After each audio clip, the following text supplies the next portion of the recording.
Call to order, meeting of the Minnehaha Creek Watershed District Board of Managers, March 28th, 2019.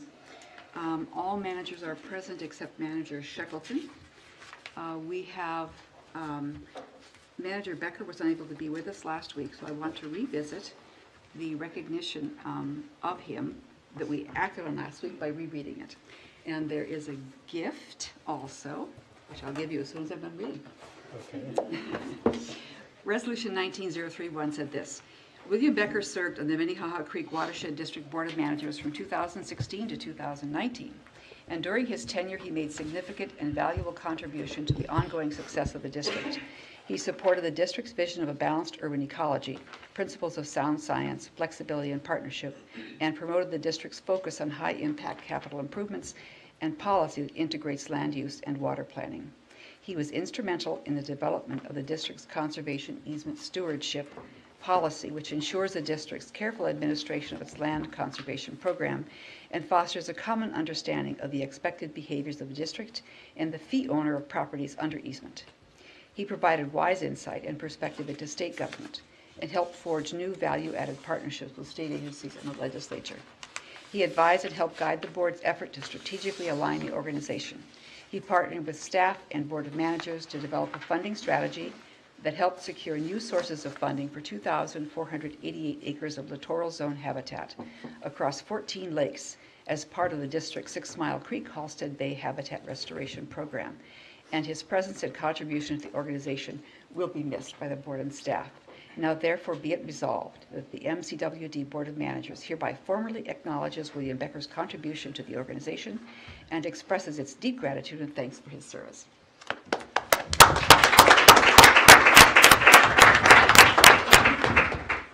Mr. President, Yes. I need to thank you. It was easy to do everything that I could with this intelligent and civic-minded group who comes to every meeting ready to do the work of the watershed in the county. And it made it very easy, and I thank you. Thank you. Oh my goodness, I don't know. Did a picture before. I could use this one. that's beautiful. Yeah. Thank you very much. Of course, that's the back side of the watershed there, This was a collaborative effort of staff and Bill, board. turn it so. around. If you turn it around, that's That's the watershed district. That's the relief, the topography. Yeah. The relief, yeah. That's amazing. That's great. And this was a combined effort of staff and board. Thank you And very the much. staff appreciate it very much. You're welcome. That was fun. Now, let's see if we can keep it rolling, right? Have more fun. Is there any member of the public who wishes to address the board on a matter that is not on the agenda? I see a hand. Can you come forward, sir, to the microphone?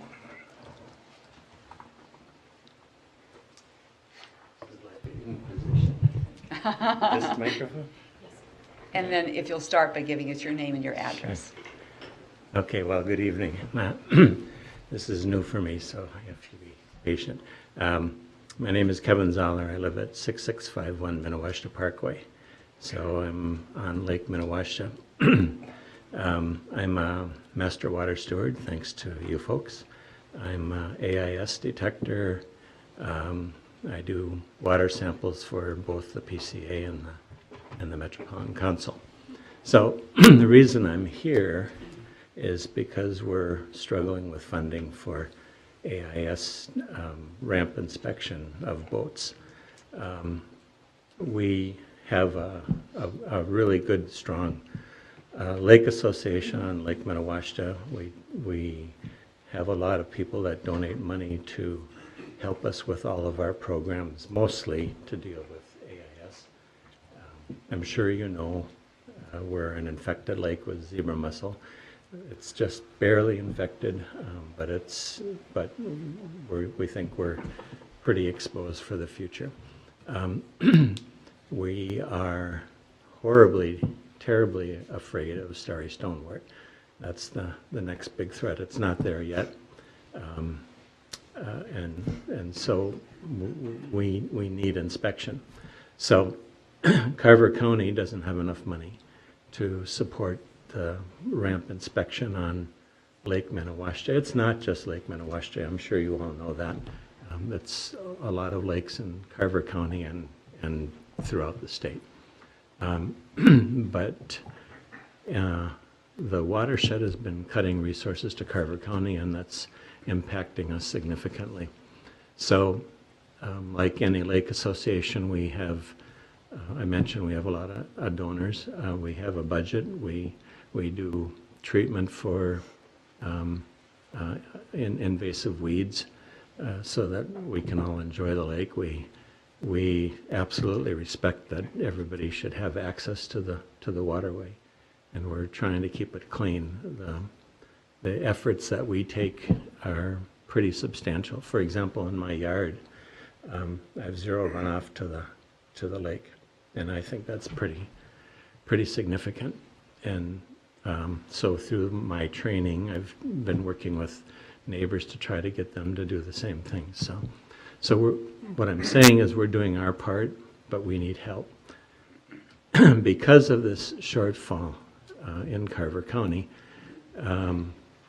we are agreeing to put up funds. Now, perhaps you already know, Carver County is also trying to work through this, and there's a meeting next week where they're going to go to the next step and try to determine how they're going to cover the shortfall for this. We've already agreed that we will provide part of the funds, and that remains to be seen if they will need it, if they can come up with the money. If they take the money from us and we're willing to give it to them, we're going to be running a deficit within our lake association.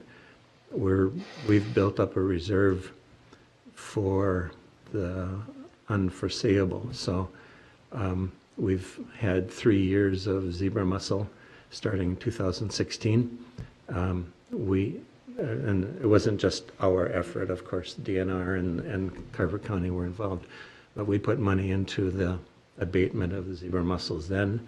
2017, again, it occurred, and fortunately it was small and we had leftover chemicals, so it was treated, and then zebra mussel was found last year, and nothing was done because it was in the open lake. So we of course have this big fear, but we're building up reserve.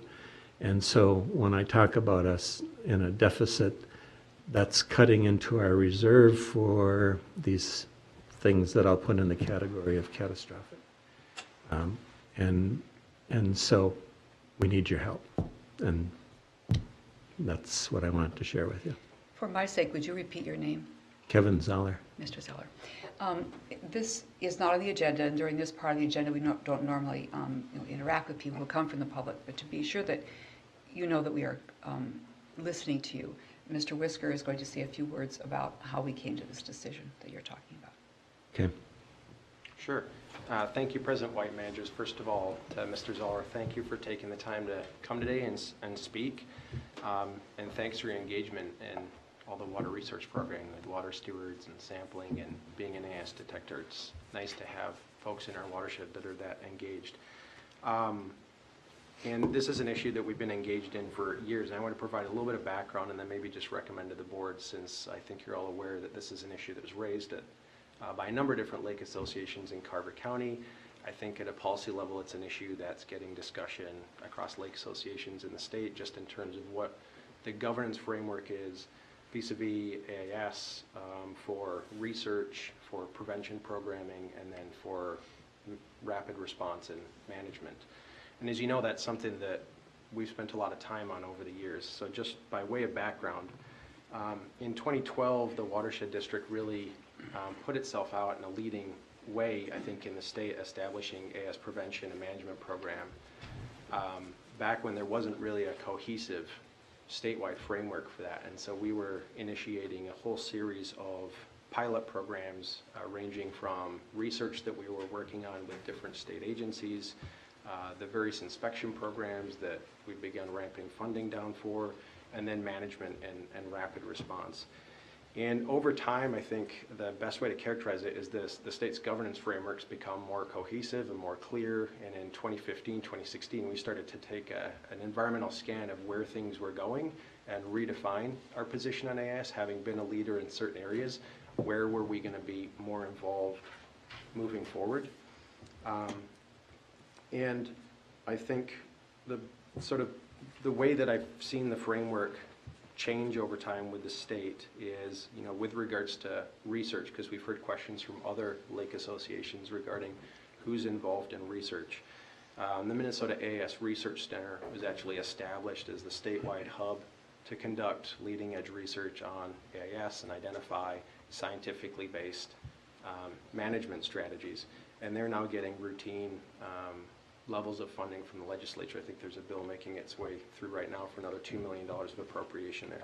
So there was an area where the watershed district said, we're not well equipped to be principal researchers, but what we can do is partner with MACERC, and we have a variety of contacts and sit on their technical advisory committee to encourage MACERC, USGS, and others to use our 120 lakes as essentially a living lab, trying to encourage some of that research in. And we've done that with the CART program and other pilot studies on Lake Minnetonka and elsewhere. But there's an area where we started to back out of being the lead on research. And then the governance framework vis-a-vis prevention programming's become more and more defined. I think over time there's a lot of push to have the DNR do more and be the leading entity on that issue.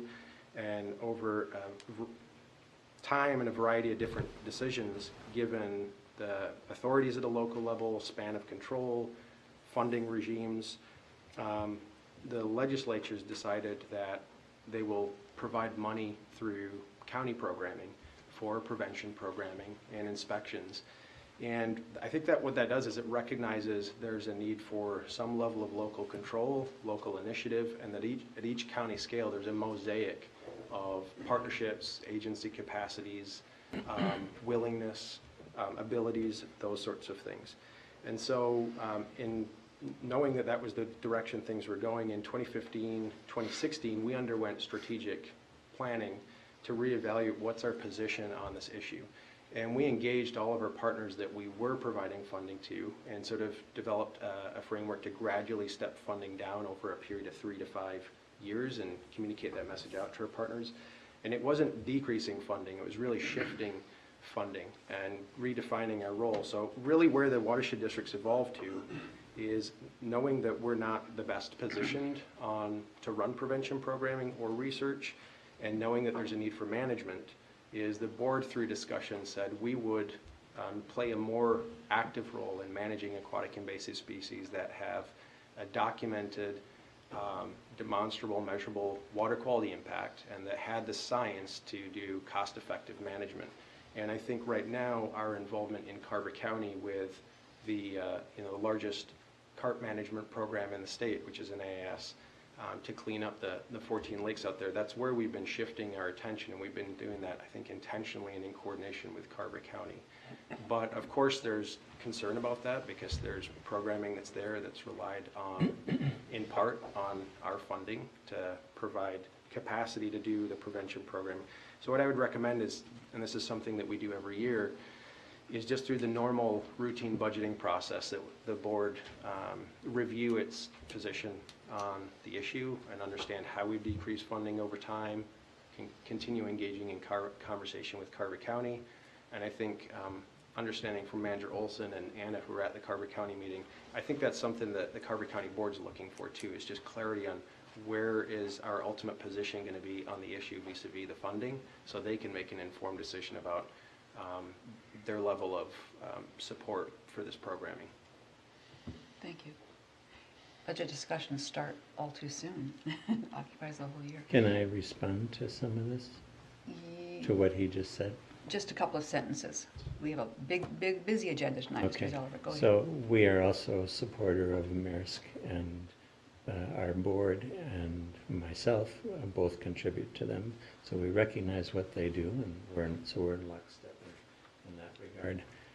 In regards to Carver County, we're working very closely with them. They don't know your plan. So you have a 3 to 5 year plan, they don't know it. And so I think it would help to make it clear to them because they don't know, they didn't know about this year.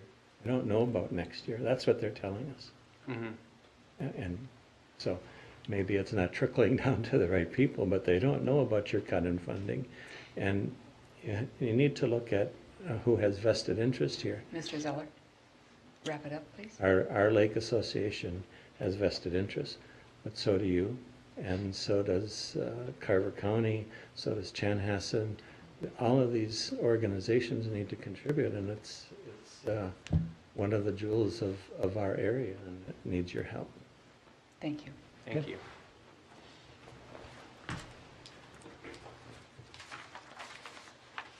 May I have a motion to approve the agenda? Move approval. Manager Miller, is there a second? Second. Manager Rognus, those in favor say aye. Aye. Any opposed? Under information items and correspondence, we have a staff person who is leaving us next week, and she's asked for some time to talk to the board. Ms. Clark. Chair White, Board of Managers, Administrator Whisker.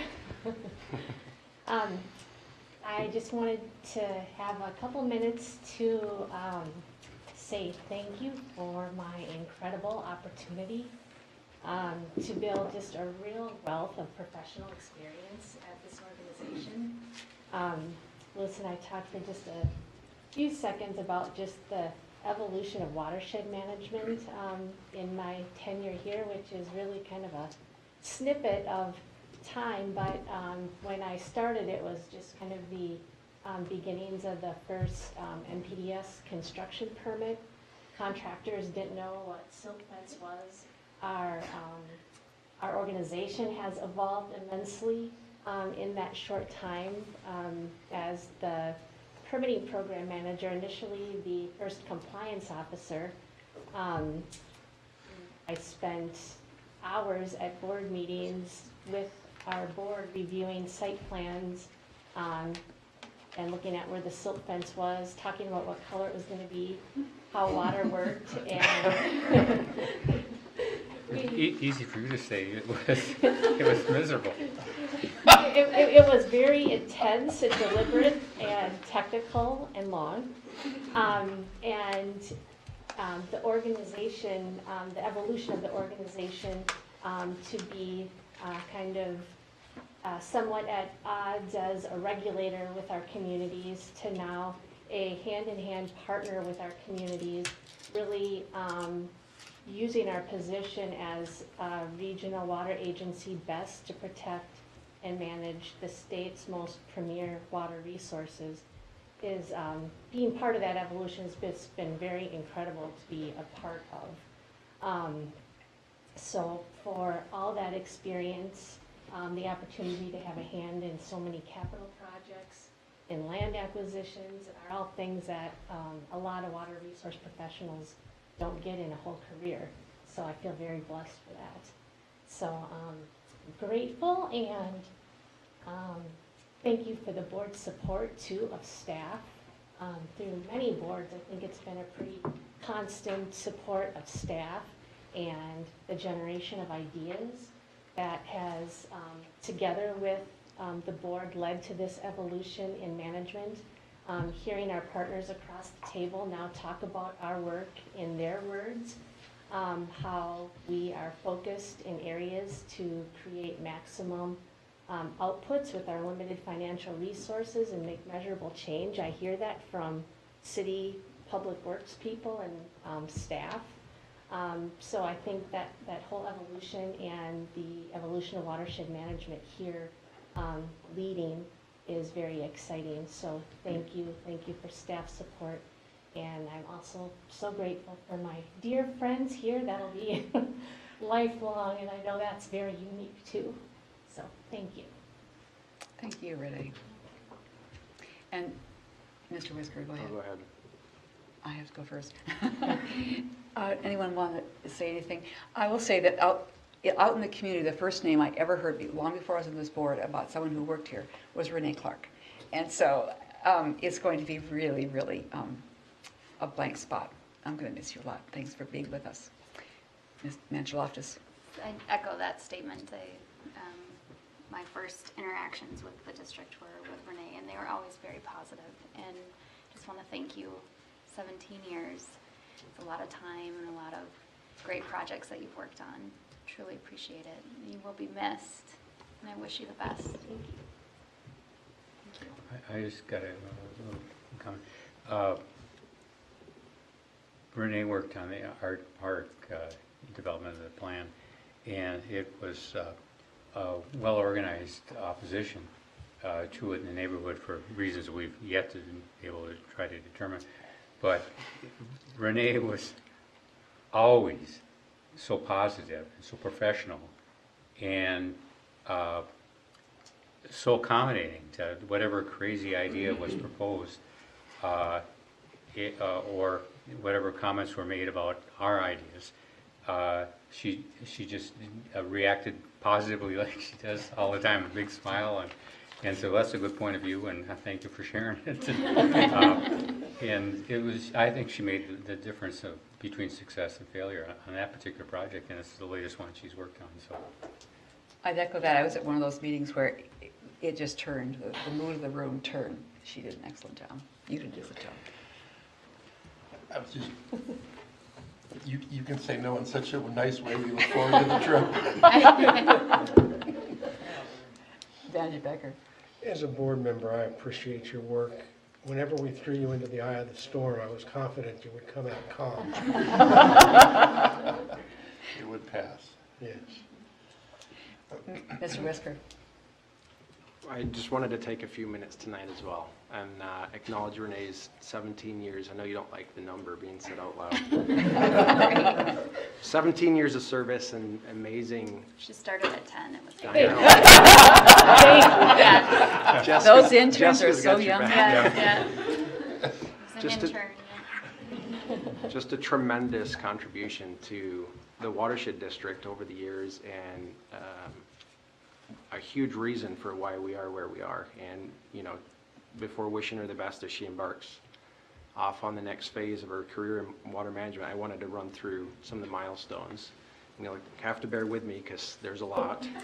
How many pages do you have? There's only 3, but they're okay. double-sided. So, Renee did start as an intern, like a number of us did back in 2001, and after you finished your undergrad at the U, I think it was natural resources and environmental science, she was officially welcomed to the board as our full-time compliance officer, which must have been where you honed your ability to say no and get into the eye of the storm and everything that you just heard about. But you got welcomed in by the board on Valentine's Day 2002, starting out just showing your dedication to the organization coming on Valentine's Day, and went on in subsequent years to be promoted to position of the permitting program manager, where I think, as the board's just acknowledged and everybody said, repeatedly navigated complexity, controversy, conflict, with just a level of grace and ease and constant positivity that's just positioned the district extremely well over the years, and has become a huge part of our brand. I think you heard from a couple managers that before they even joined the board, that's what they knew about the district.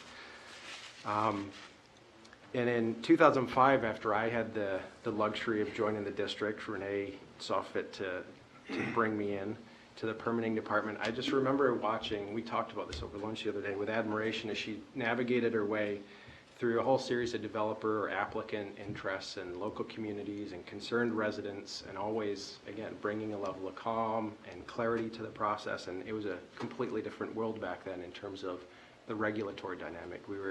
I don't know if we were joking about it or if you're reminiscing in horror, but Renee actually had several all-nighters where she had to sleep at the office because, as you just mentioned, the board reviewed every single permit. And so writing 10, 15 permit reports a week and that sort of thing.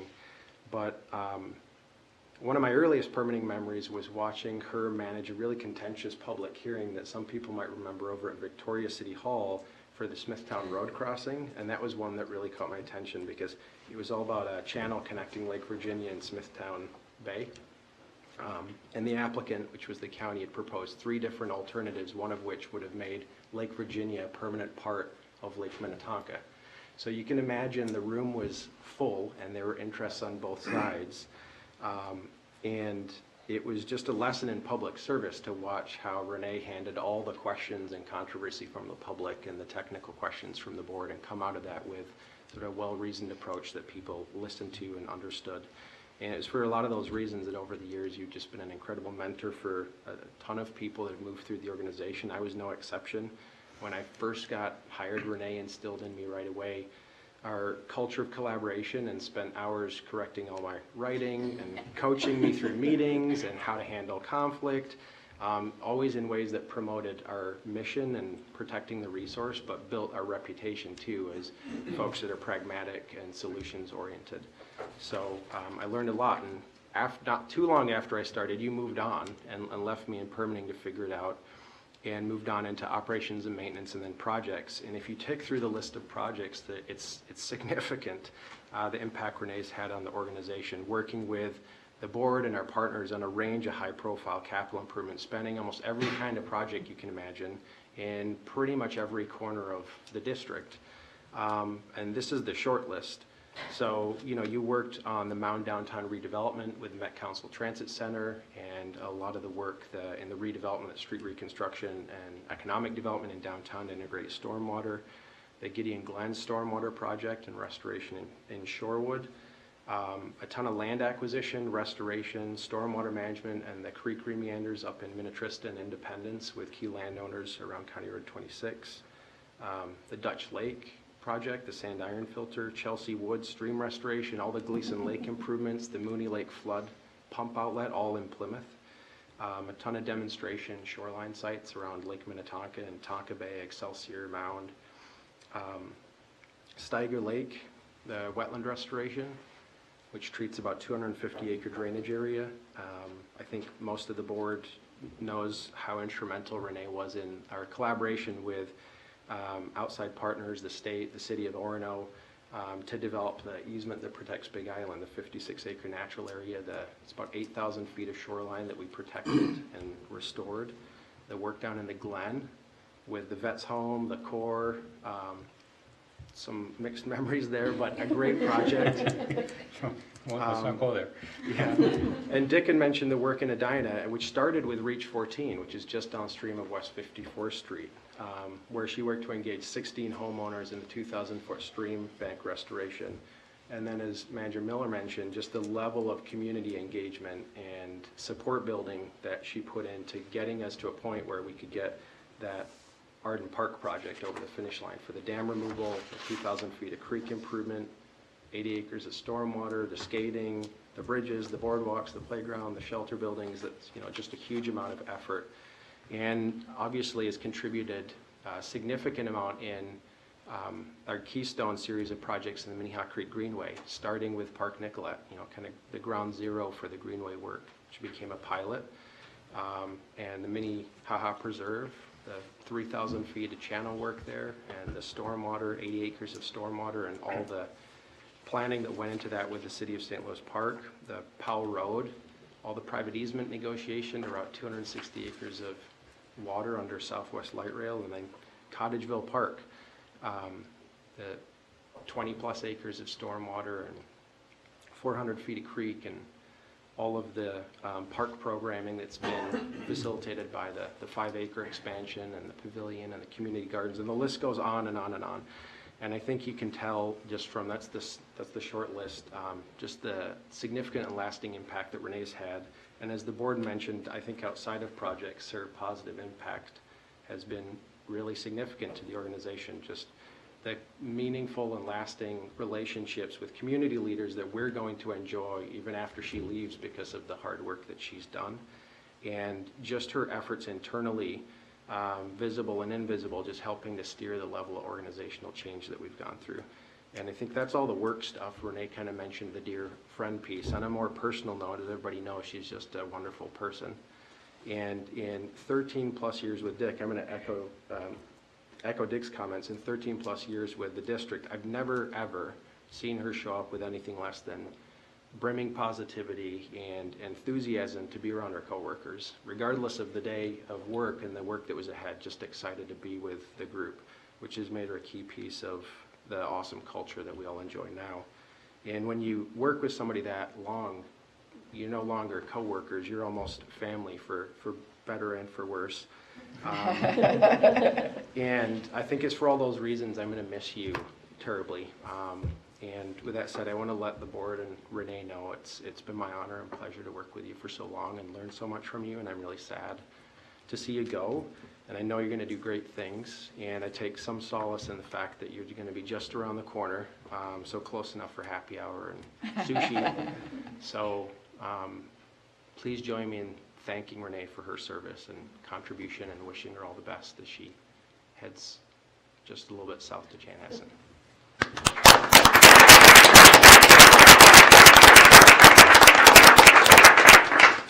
Thank you. Thanks, Renee. Chair White, managers, one last word. When I You can first stay, told yes. James in Florida, he was speechless and said so. For the only time in his life. Oh, dear. I told her she could use that against me. Just to be clear, those weren't my accomplishments. They were organizational, and they were all, I think most of us here had a hand in all of those. So, but I'm very grateful. Thank you. Thanks, Renee. Thank you.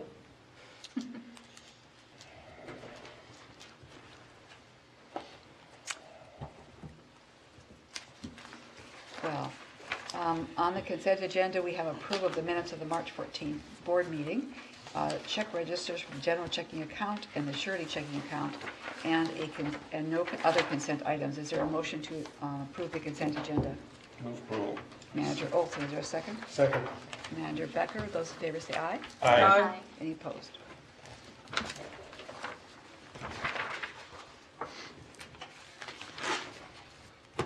I need to change screens here, so bear with me just a moment.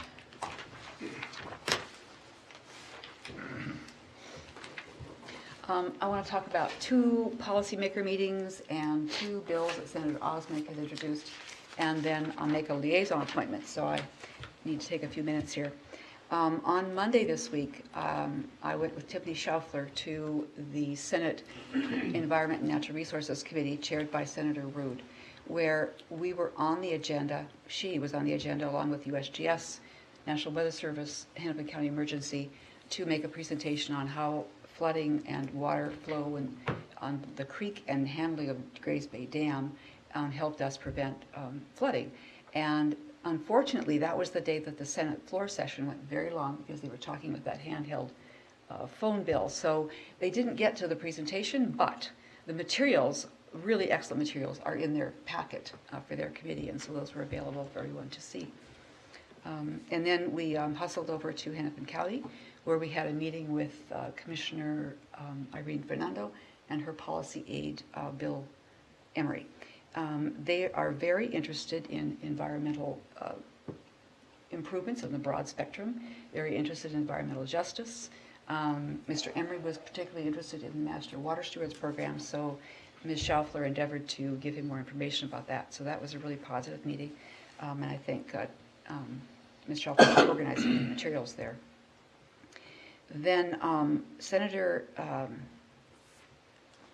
just said his name, Osmek, has introduced a bill. It is regarding the authority of the LMCD, which would limit their authority to the ordinary high water mark when it comes to regulation of construction, configuration, size, location, and maintenance of commercial marinas. So that bill, I'm going to check if I know where that happened here. I'm sorry, I don't have the status of that in front of me. But that bill was largely supported by Mayor Rockbaum from Spring Park, who was there to speak. It was also opposed by the LMCD staff person who came. Their board hadn't had a chance to look at it. It had come around so quickly, but he was confident that his board would feel the same. In the audience, but not speaking, were representatives of the Lake Minnetonka Association, and we understand that they were in support of the bill. Is there a brief explanation of what that means? It would mean that the cities would have authority to regulate those land use decisions about marina size, where boats restored. I'm not sure if anyone has any more background. but that's what I understand it to be. Do we have any issue, position on the issue? No, Okay. it just arose, it's something brand new. Do you guys remember what the status of that bill is? I forgot. Okay. The other bill he has introduced is to provide funding for the Clean Marina Program, $100,000. In 2010, this board had granted $5,000 to the Clean Marina Project. And that, again, is something that Mayor Rockbam has worked very hard on. It is probably not going to get funded, but it has been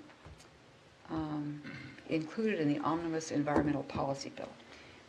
I don't believe there are House bills for either of these items. And then at a previous meeting, our committee meeting, we had a presentation on the Strategic Communications Plan. And I want to appoint Manager Loftus to be a liaison to that, and wait on doing a second appointment until we have our new board constituted. So I would look for a motion to approve that appointment. Move approval. Manager Miller, second by Manager Olson. Those in favor say aye. Aye. Any opposed? Thank you. All right, thanks for doing that. Appreciate happy to it. help. And that is what I have, so I'll turn to you, Manager Miller, for committee report. At the Planning and Project, our Planning and Program Committee meeting, we had a overview of the education and communication program, how they're going to integrate their efforts to the other efforts of the organization to have a complementary effort to promote the other activities, and not just a separate communication and education program without regard to what the rest of the organization is doing. And then we had a brief update on 325 of Blake Road, and that was it. Okay, thank you. Are there any other meetings or events managers would like to report on? The upcoming meeting and event schedule is as printed. The Citizens Advisory Committee would have been attended by Manager Shackleton, and I am willing to attend that, but if someone else would like to go to my place, that would be great too.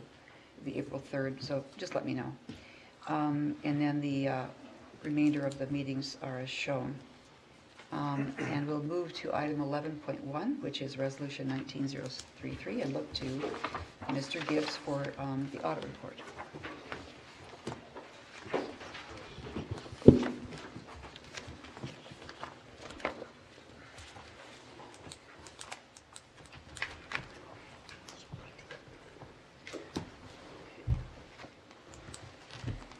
We're going to let Mr. Gibbs go over the audit with you, and then we'll ask for approval and acceptance. Thank you, Ms. Reynolds. Okay, President White and Board of Managers, thank you for the opportunity to be here tonight. I've gone through the audit with, I believe, all of you except for Manager Becker. So what I would like to do is give just a brief overview of it and then just talk about some highlights that the district accomplished during 2018. And if anyone has questions, I'd be glad to answer those at any point. In the book that you have in the audit pamphlet on page 7, we have the auditor opinion, and I would like to report that the purpose of an audit is for us as a third-party audit firm to obtain evidence about the amounts and disclosures in the financial statements and make sure that the financial statements are fairly presented in conformance with generally accepted accounting principles, and we've done that. And on page 8, we have our opinion, which states that the financial statements are fairly stated. The district, we also performed procedures around internal control to get an understanding of the district's internal control as it relates to financial disclosures and financial decisions, and we have no material findings, no material weaknesses in the district's internal control structure. We've also completed the State of Minnesota legal compliance audit, which is the Minnesota statutes require us to look at areas such as contracting and bidding, deposits and investments, conflicts of interest, and public indebtedness. and we perform tests to ascertain that the district is in compliance with the Minnesota statutes. And we did that in the course of the audit and did not find any instances of non-compliance. So that's the good news from the audit, is that the financial statements are fairly stated and we did not have any material findings. Also, I'd just like to, the district had a lot of activity in 2018, which I'm sure many of you are aware of. And when we plan and perform the audit, we get an understanding of what the district, projects, procedures, or projects and other events that went on in the district during the year that we might perform procedures around those projects. One was Blake Road. You have about $1.3 million in due from other governments at the end of the year that you'll be receiving this year for that project. Another significant item in 2018 is that you refinanced the Wells Fargo loan, made a $2 million principal payment down, and have reduced that loan to $8 million, and we'll have that is scheduled to have that paid off in 5 years in 2023. A third significant item is that you closed the cold storage facility, and that fund. That whole operation, which I realize was a significant accomplishment. You also completed a series of board-approved transfers to close out several projects that have been ongoing for a long time. And you also cleaned up, I should say, a lot of the projects and funds inside the management planning fund, and the district approved those transfers prior to the audit. And then finally, we did not, in our audit, there were staff changes within the district, and the audit, we had encountered no difficulties in performing the audit with either staff or management, or the information requests were all complied with. So it was a successful audit from that standpoint, and that's kind of the highlights I have for the year. So if anybody has any questions, I'd be glad to take them at this point. And other than that, I think we're looking for an approval of the audit tonight. Thank you, Mr. Gibb. Is there a motion to adopt the resolution which would accept the audit report and direct the administrator to transmit it to those parties that need to receive it? So moved. Second. Manager Rodman, second. Manager Loyal. Any questions for Mr. Gibb or otherwise? Those in favor, please say aye. Aye. Any opposed? Thank you. Thank you for the opportunity to be of service. Appreciate it.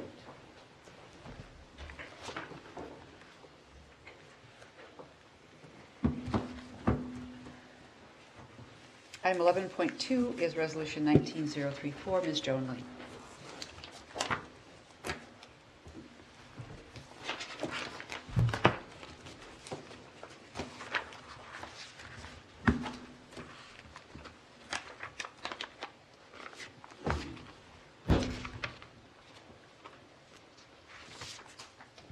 Good evening, President White, fellow managers. Tonight, staff brings Resolution 19034, authorization to enter into 4 contracts for vegetation maintenance for 25 sites. The project maintenance and land management program is responsible for inspections, overseeing maintenance, operating infrastructure, and providing technical expertise. Maintaining quality vegetation is an important part of past projects, serving to protect district investments while providing an attractive aesthetic. Over the last 15 years, the district's undertaking of vegetation management at project sites has grown steadily. At the close of 2018, all contracts for vegetation management expired. This year, the number of sites requiring vegetation maintenance has increased to 27 sites. Contracts proposed this evening cover 25 of those sites. The remaining 2 sites will receive vegetation management through agreements with Great River Greening. Staff continues to coordinate with Great River Greening to explore funding opportunities through LCCMR and OHF grants as a broader effort to secure resources for restoration initiatives rather than solely relying on district levy for vegetation maintenance needs.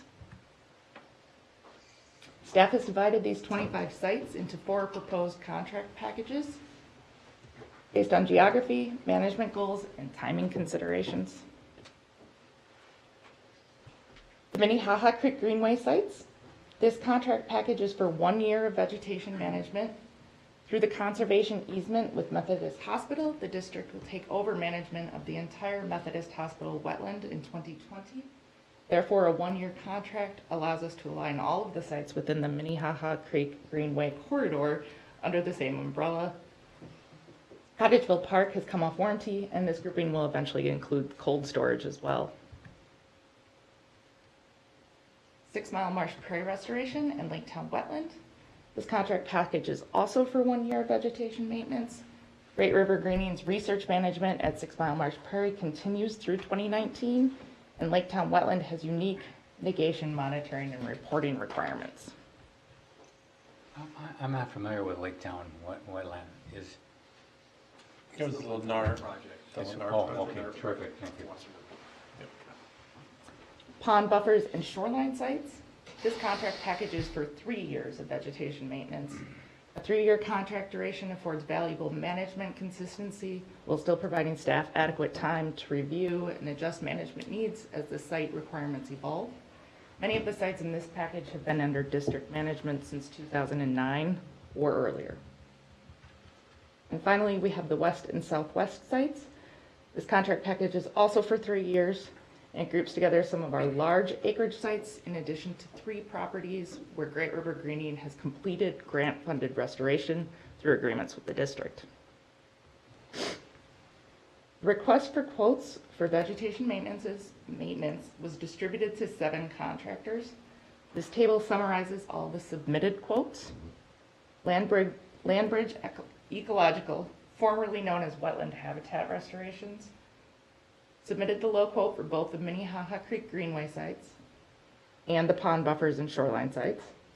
Minnesota Native Landscapes submitted the low quote for the 6 Mile Marsh Prairie and Laketown Wetland and the west and southwest sites. This slide summarizes staff's recommendation for Resolution 19034. The table defines the contractor, contract term, contract amount, and not to exceed project budget for the 4 contracts for vegetation maintenance at 25 sites. Staff considers both Landbridge Ecological and Minnesota Native Landscapes to be competent and responsive contractors. Those quotes, Yes, they're for the full term or 1 year? full term. So Thank you.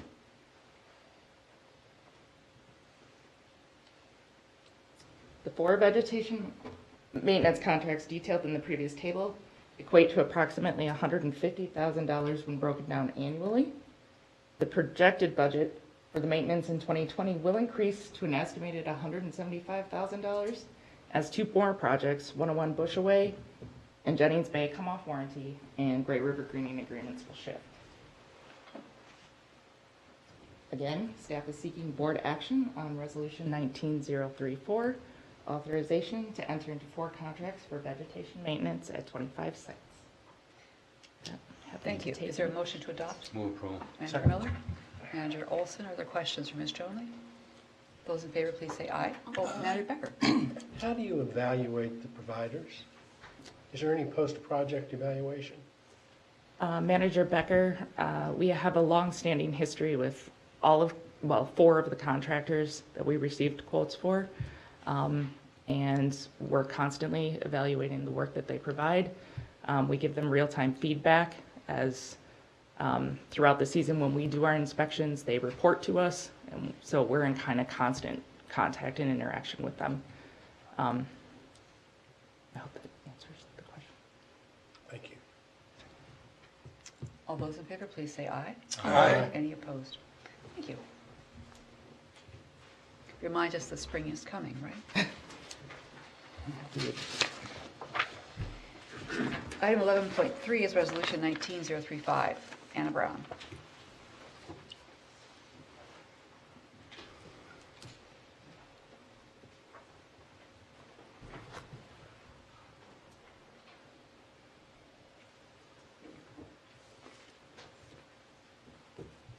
Thank you, President White and managers. And if we may, we have sort of a combined presentation this evening between my item and then Resolution 19036.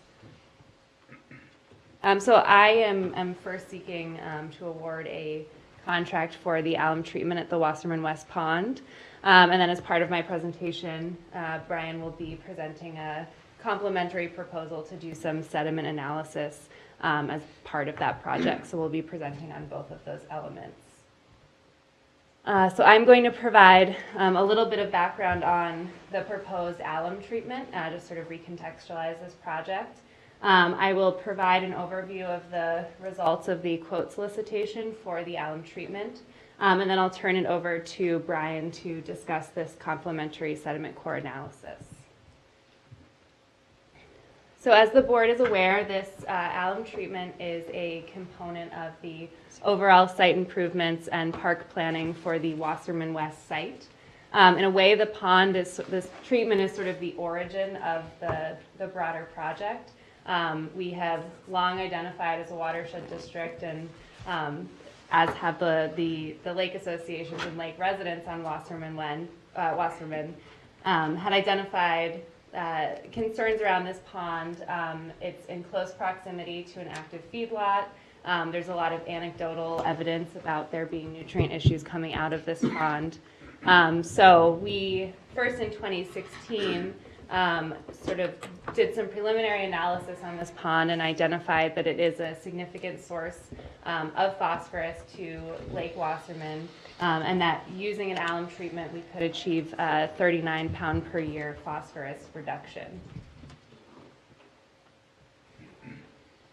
This project was further examined through the preliminary design contract for the overall Wasserman West site in November of 2017. So a component of that contract award was to develop specifications for the alum treatment, and what those specifications provided were a full picture of the amount of chemical that would be needed to treat the site, and then it also made recommendations to do this treatment as sort of two batch treatment. So there would be a year 1 treatment, we would take a year off, dose again in year 3, and then we would reserve some budget funds for a sort of contingency dose sometime in the future. In September of 2018, the Board of Managers accepted $94,000 through the Clean Water Pilot Program. So the board may recall this is a Bowser program that's sort of complementary to Bowser's typical clean water grant program. But this was an allocation specifically to the watershed district to apply to a project in Carver County, and there was some complementary funding allocated in Hennepin County. And so we accepted that award specifically for the alum treatment of the Wasserman West Pond. In October of 2018, the board authorized staff to solicit quotes for alum treatment. And that first quote solicitation did not receive any results. At that time, the temperature was sort of rapidly changing, and there's sort of a small window in which we could have applied the treatment. And so as it was open for quote, that window was sort of closing. And we opted to hold off until the spring to resolicit for quotes. We resolicited in March of this year. The first response that we received was quite high. So we rejected that response, did some minor modifications to the specifications, and then resolicited and received the quotes that are presented this evening. The engineer's estimate that was conducted in early 2017 for this alum treatment was $34,000. And the low bid from the applicator, the bid that we are recommending awarding is almost $60,000.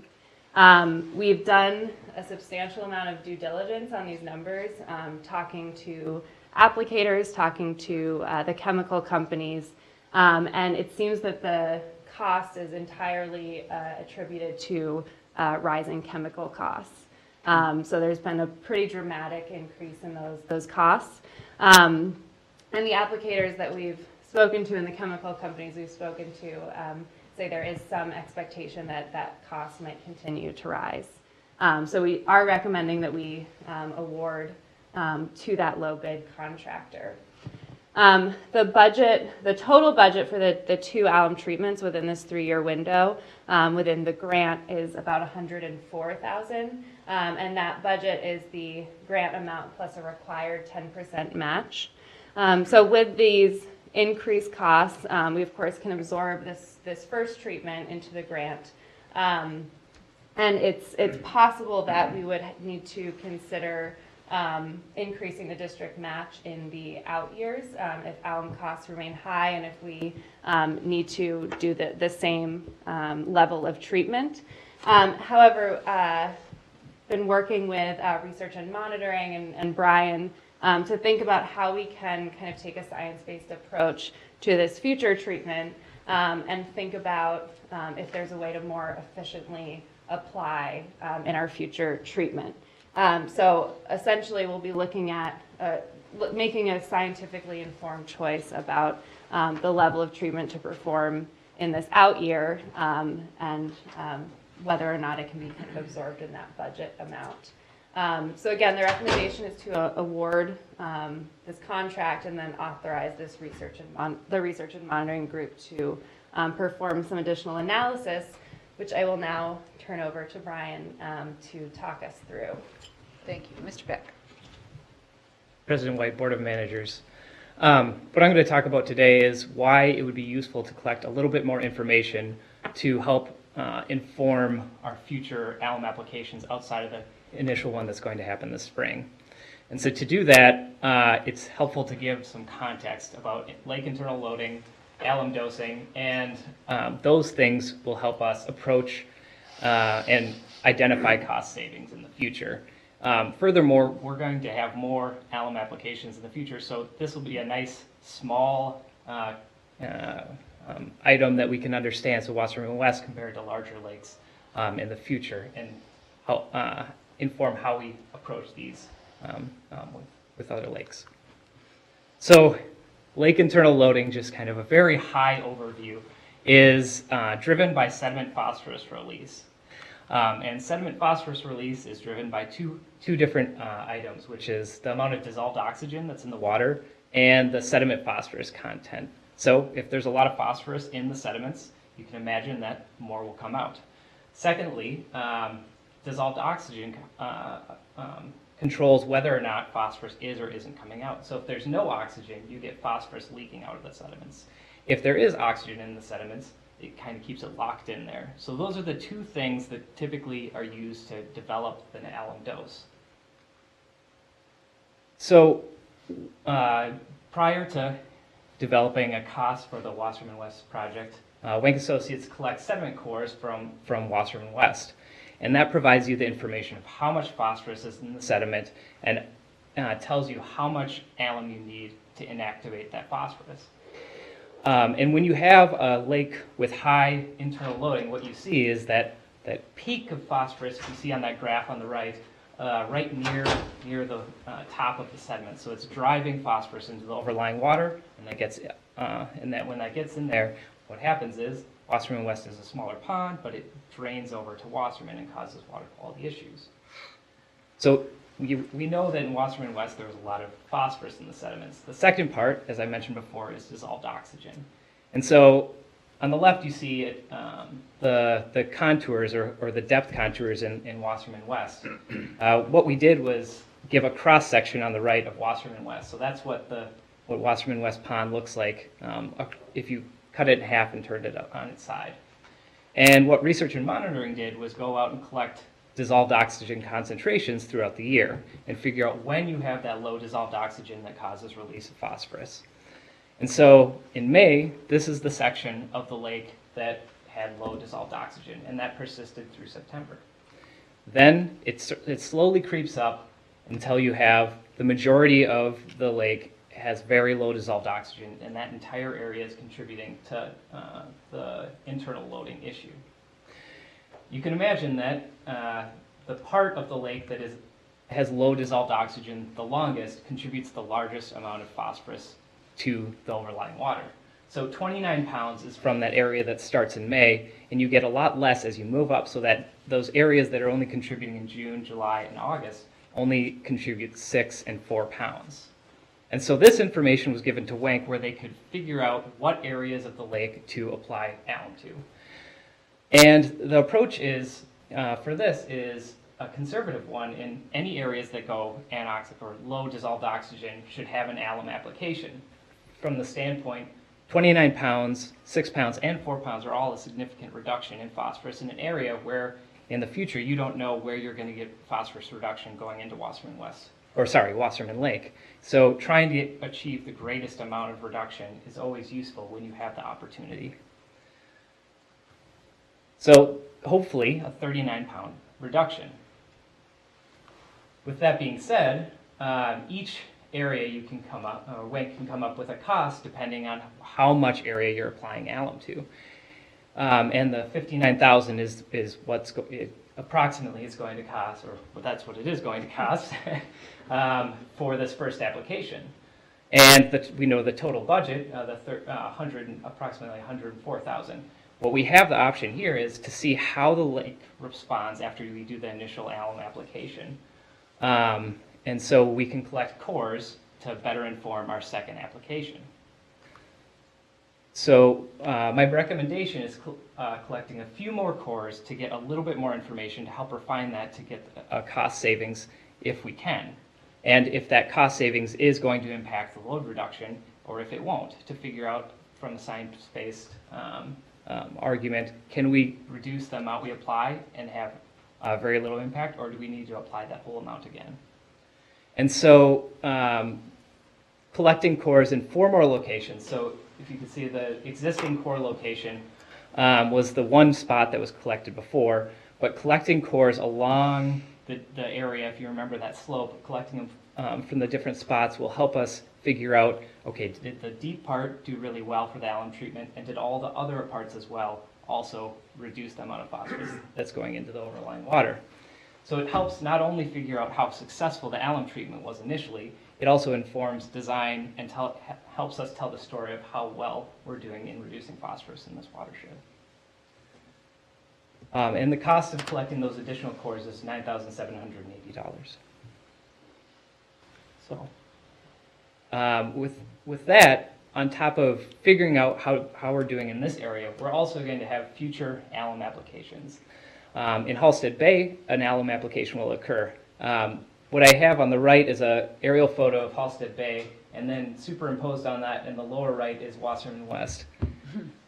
It's useful to have Wasserman West as an initial case to figure out how we do these moving forward from the standpoint. It's 7 acres versus 561 acres. So we have a small test case to apply and figure out what we're doing moving into Halstead Bay. Wenck Associates developed a cost estimate in 2013 of $1.2 million for an alum application. And it's important to note 2013 costs versus today's costs, and figuring out exactly how we go about these projects moving forward. So with that, I can... Yes, so we again are seeking 2 actions this evening. Authorization to award a contract to HAB Aquatic Solutions for the alum treatment, and then authorization to execute a contract with UW Stout for that sediment core analysis. Thank you. Is there a motion to adopt 035? Second. Motion and second. Any questions? Those in favor? Oh, Manager Olson. 2 things. When would you do your core sampling? Manager Olson, I'll be doing it prior to and after the alum application. All right, so we can see the difference. Okay, and the second thing is, does the 27 feet by August, the bottom 27 feet, does that represent no life, no fish life? Manager Olson, that does cause strain for several fish, and I could always let Eric Fieldseth explain that better than I can, but the fish do need dissolved oxygen, and fish kills can occur. However, that typically happens in the winter. There is space for some fish to live in that upper layer, but it certainly can cause stress. This may be for Eric too. Do we know there are no carp in there that would cause a problem? Yeah, the University of Minnesota, during the 6-mile carp assessment, did sample Wasserman West, and I think they found like 1 carp, and it was mostly dominated by green sunfish, which tend to eat the do eggs well in, impaired low oxygen waters. Right. Okay. Thank you. Manager Loftus? Just out of curiosity, do the applicators have just an anecdotal philosophy on how it reacts and what you expect to see, but you're kind of looking more for scientific evidence? Is that, I mean, you kind of have a sense of where it might go and you're looking for confirmation?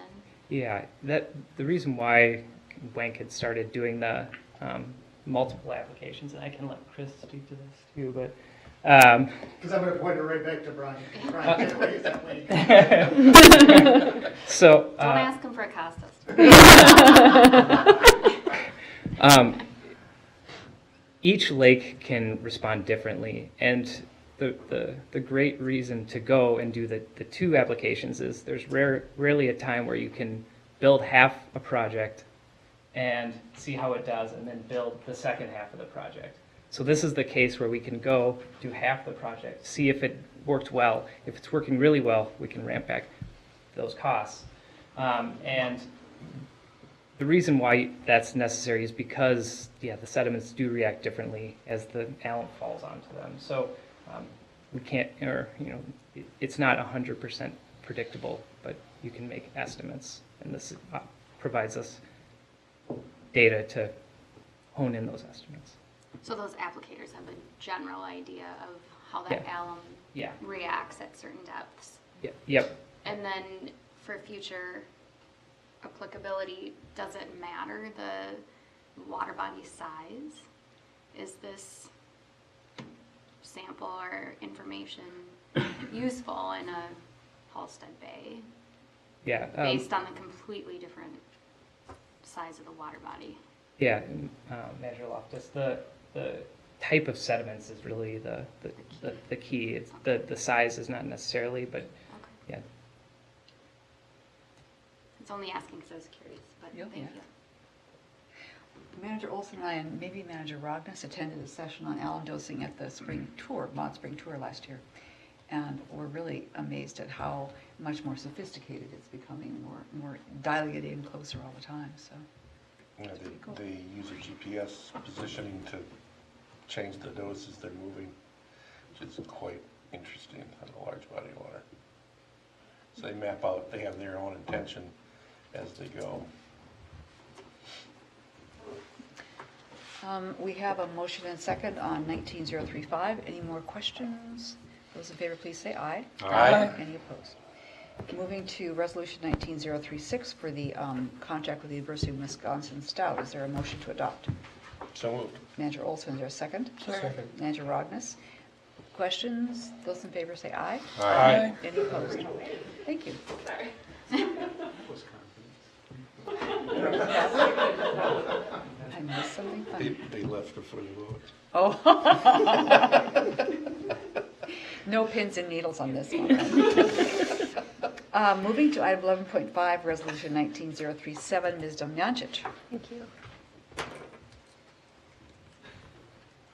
Good evening, President White, managers. Tonight, staff is seeking authorization to execute a grant agreement with Hennepin County for a Natural Resources Opportunity Grant for Arden Park Restoration Project. A little background, the Natural Resources Opportunity Grant Program provides non-competitive grants in an amount of up to $100,000. The focus of the grant program is for projects that address identified natural resources issues or assessments that identify potential needs.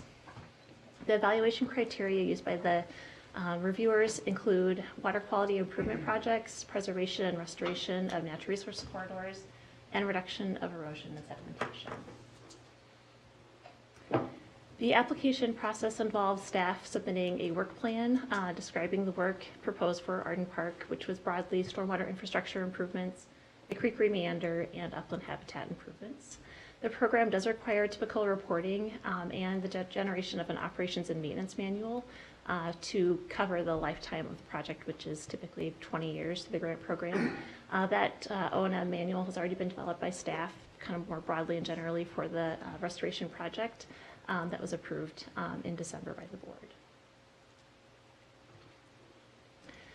The district was recommended to receive a grant of $32,500, which can be applied toward a number of project elements pretty broadly. The grant amount is about a third of what staff requested, and when we inquired about the grant amount, Hennepin County staff let us know that there were a number of very worthy projects, and they were trying to spread the available grant funding out as broadly as possible. The work needs to be completed by December 31st, 2021, which aligns well with installation of the project itself and also the 3-year warranty period for Arden Park. The grant total for the entire project is $181,651, which includes this opportunity grant, as well as the CPL grant, which you approved last month, as well as Bowser Clean Water Funds. And again, staff is requesting authorization to execute the grant agreement with Hennepin County for funding for ecological improvements as part of the Arden Park restoration project. Thank you. Is there a motion to adopt 19037? So moved. Manager Rognus, is there a second? Second. Manager Miller? Questions for Ms. Domjancic? All those in favor say aye. Aye. Waiting to see if you were going to. I'll wait patiently. It happened. It happened. President White, I also have a number of photos that I've taken during the construction process at Arden Park. I can flip through those quickly if the. We want them, right? Oh, that'd be great. We're kind of at a pause in construction, so I thought it would be a good time to kind of flip through some photos and show you kind of the progress of the project over the last 3 months. This was the very first day of the project in the field. January 2nd was the demolition and removal of the existing shelter building. It came down in about 15 minutes. Then that was followed by removal of the Lowhead Dam just north of 54th Street. The dam was essentially consisted of a concrete overlayment with some limestone cobble underneath. It came out pretty quickly and easily. The contractor then allowed the water to come down in the creek to some extent, and then removed the majority of the dam and also the sediment, the contaminated sediment that was behind the dam. That was followed by removal of buckthorn throughout the project site, totaled about 7 acres of buckthorn removal in the woodland areas, as well as removal of 77 ash trees in sort of a proactive approach to limit the spread of emerald ash borer in the park. And then an additional 79 trees were removed as part of the project in terms of the creek restoration, building of new trails, and the stormwater system. The buckthorn removal opened up views to the creek from the east and the west, which we've heard from residents they feel very happy about. The replanting of trees and shrubs in the floodplain will provide some screening and restoration of the woodland component. The first section of the new stream channel was excavated around January 14th, and the large woody structures went into the creek bed in that area. That's sort of the finished product of that work, the large pool area sort of in the middle of the stream in the park, as well as the large woody structures along that outside bend.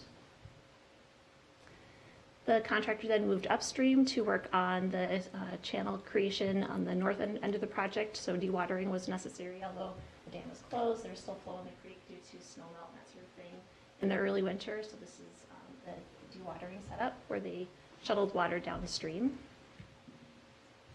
And then channel excavation started on the northern portion of the stream where they dug the new stream channel and pulled excavated material off-site. In early February, the construction of rock riffles and the installation of habitat boulders went into the stream. And then once the stream was excavated in the northern portion, we started the construction of the fabric encapsulated soil lifts. This is installation of the habitat boulders in the stream. And then the contractor moved the dewatering materials downstream so they could work in the channel downstream and removed this wall that was on the eastern side of the creek there. During the construction of that channel, it was determined that a portion of the dam was actually tucked underneath the retaining wall on the western side of the bank there, just next to the 54th Street Bridge. And after consultation with the engineer and City of Edina, we determined it was best to take out that retaining wall. That has now been replaced with some rounded cobble, and we'll plant up above that in the spring. Next, in early March, the contractor installed the helical piers for the southern pedestrian bridge. This replaces the former bridge that was running between the hockey rink and the old shelter building. And after some significant snow melt and a warm up and a little over an inch of rain, the site became very saturated. We had the contractor go in and do a significant amount of erosion control, including blowing straw across the site and any of the exposed soil areas, installing erosion control fencing, and also spreading some tackifier across some of the less exposed soil areas. Over the past 2 weeks, the contractor has been working with one of their subcontractors, Blackstone Contractors, to build forms for the 2 abutments for the southern bridge and northern bridge in the project. This trench box is protecting the forms from the creek, which has come up quite a bit since the dam has been opened. This gives you a better idea of kind of the conditions on site. It's pretty muddy. We're definitely looking for the frost to go out of the ground and for the soil to dry out a little bit. This is the construction of the northern bridge abutments, the northern extent of the project site, or the new bridge that will extend from the boardwalk. Will bring users across the northern portion of the creek.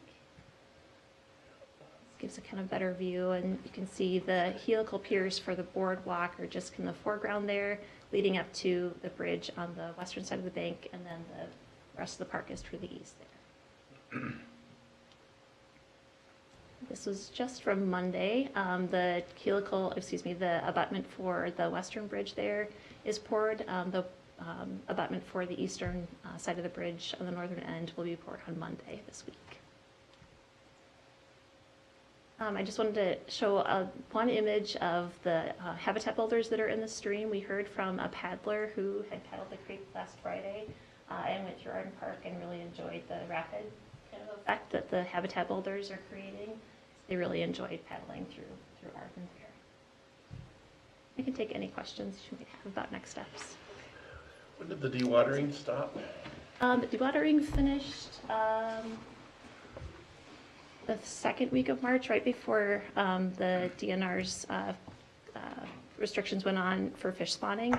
That's when they took all their dewatering equipment out. Thank you. Any other questions? Thanks. Thank you. Manager Miller gave us some eyes-on reports over the process, but pictures, great.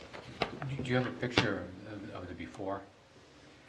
Manager Miller, I do have some, not within this presentation, but that's good, because it's going to be informative when this project is done, because it's going to be really, it turned like an old person's land, and it's supposed to be a park, but you wouldn't go in there.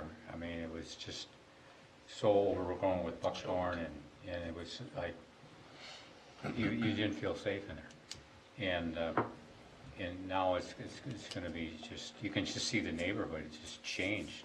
You can see houses, you can see people from the houses can see the creek, and people on the street and the sidewalks and everything. It's just an amazing project. Wake Associates has a drone pilot, and we've utilized their services a couple times to take some pre-construction imagery with the drone, as well as some during construction imagery. So we will kind of tie all that together and show the kind of Great. Thank you very much. Move to item 11.6, Resolution 19038, Mr. Fieldset.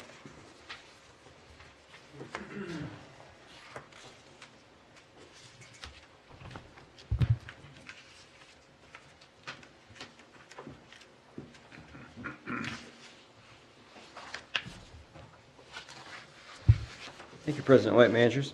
So my presentation tonight is going to walk through 3 items that are on the agenda tonight, all related to the Long Lake Creek Watershed Assessment. Authorization to execute the grant agreement and release the request for proposals to bring in some consultants to assist the district in completing the assessment, and then authorization to contract with CARP Solutions outside the RFP process for one task that they're uniquely qualified for. They're the only firm that kind of offers this service for this CARP tracking service that we're looking at. So tonight I'll remind you of kind of our current understanding of the issues and drivers within the Long Lake Creek watershed, some background on the partnership out there and recent partnership efforts, as well as an overview on the assessment, which we're receiving grant funds for, and the request for proposals and that contract with CARP Solutions, like I mentioned. So Long Lake Creek Subwatershed with encompasses the cities of Medina, Long Lake, and Orono. It's 5 impaired water bodies, generally characterized by excessive nutrients, degraded habitat. The drivers are thought to be a combination of altered wetlands, carp, stormwater runoff, internal sediment loading. But we lack that fine-grained resolution to really identify projects at this point and kind of prioritize, what the main drivers are, which is where the assessment comes into play. So a little background, in 2016, the cities of Medina, Long Lake, and Orono all passed resolutions to partner with each other to begin addressing water quality. The Long Lake Waters Association was formed along this time, and it was along this time as well as this group started engaging the district to get more involved in this geography and the partnership. The partners are very interested in addressing common carp initially. And the partners did apply for a Hennepin County grant in 2017 for a carp assessment. That grant was not awarded. However, in 2018, the cities of Medina, Long Lake, and the Long Lake Waters Association did partner and fund a scaled-down portion of that carp assessment, which I'll talk about in a couple more slides here. And then in 2018, the district executed a resolution of support for the partnership and identified our role in this partnership as a technical lead and of a convener for the partners. So through the partnership, the district has kind of emphasized using our approach that we've identified in our strategic plan, which has been successful in other geographies, and that is to characterize the issues in the system, identify what those drivers causing those issues are, and use that to identify projects and an implementation strategy that's coordinated with partner priorities and activities as well, and have an integrated implementation plan. So within that approach, the last couple of years, the R&M department has been collecting more intensive water quality data throughout the subwatershed to better characterize the issues and drivers within the subwatershed. The partners have partnered and funded a scaled-down carp assessment where they've determined that carp are definitely impacting Long Lake. They found carp abundance to be over 5 times the threshold that can provide ecological damage in the system. And the district is able to leverage all that work into a Bowser Clean Water Grant Fund to conduct a more holistic assessment, combining the water quality data, the carp data, and developing a roadmap for partner implementation, identifying projects to improve water quality and ecological Can I ask a integrity. question on this slide? Yep. The Long Lake Creek, I thought it was just one water body, but it shows numerous numbers of other sources of funds or of money into of water into the Long Lake Creek. Is that accurate? Are they active open water or just some ditches or what? Yep, Manager Miller, managers. There's 2 main branches that feed down from the right side of the map. Here's Holy Name Lake, and my left is Chain of Lake involving Wolfsville and School Lake. They meet down in the middle by Conroe 6 Pond, which the district has been involved in. That flows into Long Lake. There are some other tributaries that do flow in to these different areas. It all flows out the south of Long Lake there, down into Tanger Lake, then into Greater Lake Minnetonka. Thank you. So the grant award was $112,000, and the district did have in-kind a match in the way of staff time, which equaled about $28,000. So the grant itself is funding this assessment, which the ultimate goal here is to identify kind of a suite of projects to begin improving water quality, ecological conditions on these impaired water bodies. And there's kind of 2 major components to the subwatershed assessment. One component is more the watershed and in-lake nutrient study, and the other component is this carp assessment, determining kind of the impact of carp in the rest of the subwatershed and then developing management strategies, kind of modeled after the University of Minnesota approach that we've used in 6 Mile. So again, we'll be taking the outcomes of those watershed and in-lake strategies that are developed, the carp strategies that are developed, and package that really into a roadmap for the partners to begin identifying implementation. So to complete the assessment, district staff will be leading the work, when we'll be completing several tasks ourselves. But we're looking to bring on a couple consultants to complete additional tasks within the assessment. So we're looking to release 2 requests for proposals, different consultants to help complete the watershed and in-lake nutrient portion, as well as the CARP assessment piece. And as I mentioned, there is one task that involves an emerging area to track carp that currently only one firm provides. So as part of our carp assessment, we want to understand carp movement. It's a critical piece to developing a management strategy.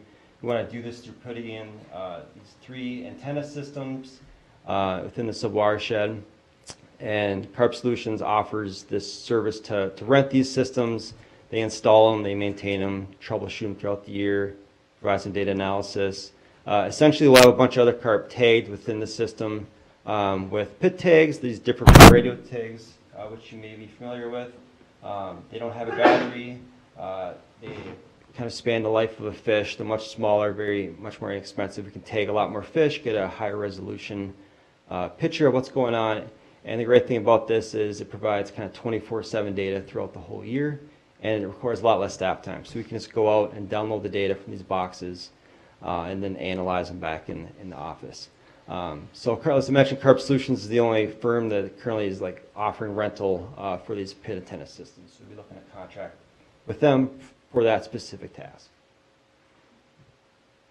So tonight, seeking board approval to execute the grant agreement, release their request for proposals, and contract with Carp Solutions for those pit antenna services. The RFP would be distributed tomorrow, March 29th, with proposals due April 15th. And select the consultant shortly after that and bring back to the board for consideration for contracts on April 25th. I can take any questions. Let me start by asking for a motion to adopt Resolution 19038 for the grant agreement. So moved. Manager Becker, is there a second? Second. Manager Rognus. Now, are there questions for Mr. Fieldset, Manager Olson? This also might be for our engineer. The terms and conditions state, I have never seen it before, but it says that the intellectual property rights go back to the state, and anything that needs copywriting will be done that way. Is that pretty common? Yeah. Manager Olson, Okay. very, very common for the grant. Okay, so they're giving you the money, therefore they expect it back to be their property. Okay, thank you. Any other questions? Those in favor, please say aye. Aye. Any opposed? Motion to adopt Resolution 19039. So That moved. is the RFP release. Manager Becker, motion. Is there a second? Second. Manager Miller. Any further questions? Those in favor say aye. Aye. Any opposed? Resolution 19040, authorization to contract with Carp Solutions. Is there a motion to adopt the resolution? So moved. Manager Becker, is there a second? Second. Manager Rognus, any further questions for Mr. Fieldsack? Those in favor, please say aye. Aye. Thank you. All right, thank you. Clean sweep. We now can move to the administrator's report. Mr. Whisker. Yes, President White, managers, just a couple of items, and then I might turn it over to Tiffany to see if she's going to give a little bit of an update on water levels, and Mike, if there's any other project information that you want to round out. But I think first up, the board's pretty plugged in. Better turn my microphone on. The board's pretty plugged in with dialogue ongoing with Senator Torch Ray's office. The latest is that Tiffany Schaffler and I had a call with her office this week scheduled to hear from her aide about plans that are being made for the April 27th town hall. Senator Torch Ray was kind enough to join that call and provide some feedback on recent meetings that she's had with both the DNR and her constituents, and sort of update us on her goals for the meeting, which haven't really changed. And so that was just a good opportunity to keep in touch and stay in sync with the focus of the meeting. Sort of the new information is we had offered to help organize and corral the partners and storyboard for the meeting, and we're still playing somewhat of that role. But the new information we learned is that the residents had asked that university faculty facilitate the meeting just to get a fresh outside perspective, which of course we welcome. Like we've said, each step of the way when another group's been tapped, they've essentially joined the partnership, stress tested the information, brought new skills, expertise, authority, and resources to the table. So I think the university's no different. So we'll keep you informed, but we are planning for that town hall to take place on April 27th. I think it's going to be in the Nokomis Community Center pending availability. So once we get that set and we have a clear agenda, we'll make sure that goes out to the board and you stay abreast of our planning efforts for the meeting. I think next up, staff had taken the initiative along with LHB, a landscape architect who we contracted with to develop our 2017 watershed plan, to submit the plan for an award through the American Society of Landscape Architects. And we found out today that it won the award, and the award really covers sort of communications, but the notes were effectiveness of message, how it's presented, innovation and approach and delivery, and overall sort of the bottom line was the value for the intended audience. So once they get a date for that award ceremony, we'll keep you plugged in on that and let you know who's going. But that's good recognition in that plan document. I think echoes some of the sentiments we've heard from communities who feel like it's a clean read and provides some guidance on where we're focusing our efforts and resources in partnership with them. And that is all I have. Tiffany, if you would like to give everybody an update on where we stand with water levels. President White, managers, pull up all of our graphs here. So the good news is we've had unprecedented 2 weeks of dry weather, which has helped, but things are still high. This is a graph of Lake Minnetonka. So over the past week, the lake has gone up about 3.5 inches. We did have increased dam discharge as the week has gone on Sunday. Ms. Joanley was kind enough to come out and increase the dam discharges. Flows in Minneapolis were settling out. And then this afternoon, we actually upped it again. So we're now discharging 200 cubic feet per second out of the dam. And that is due to conditions in Minnehaha Creek itself are pretty holding steady around 200 now, creeping up a little bit to that 233 cubic feet per second. So the level that we're at is when the lake is above 929.6, which it is. Today we're at 929.7. We are required to discharge maximum creek capacity. And that's defined as the creek not going out of its banks when you take into consideration what you're discharging out of the dam, any other inputs into the creek system. So we're nearing that, and we anticipate with the discharge increase today that this weekend we'll see it being pushed to that maximum creek capacity. We plan to stay there through the weekend and then keep a close eye on rain that's predicted Wednesday, Thursday of next week. If that's a significant rainstorm, then we'll decrease discharge Monday or Tuesday just to allow the creek to subside a bit so it doesn't indeed then push beyond its banks. The other point I wanted to offer was Lake Nokomis. That weir was opened last week and we made really good progress. It dropped over 8 inches in just a week. It will be closed tomorrow morning as they're anticipating the increase in the dam discharge to now jump above that weir elevation. But that lake is currently at 815.78. The OHW for that lake is 815.4. So just a couple, about 4 inches above the OHW. So if weather dries out, we'll look to see if we can get some relief. But right now the focus is on trying to provide some relief for Lake Minnetonka, because if it gets above 930, which is just about 3.5 inches away, then we can no longer control water going over, because it's actually going over the emergency spillway. So that is the place we always try to avoid, and we're hoping that this weekend we'll see the lake peak. That's what the National Weather Service is forecast is for the lake, and then hopefully we'll start to actually make some headway going back down before next week's rain. Question?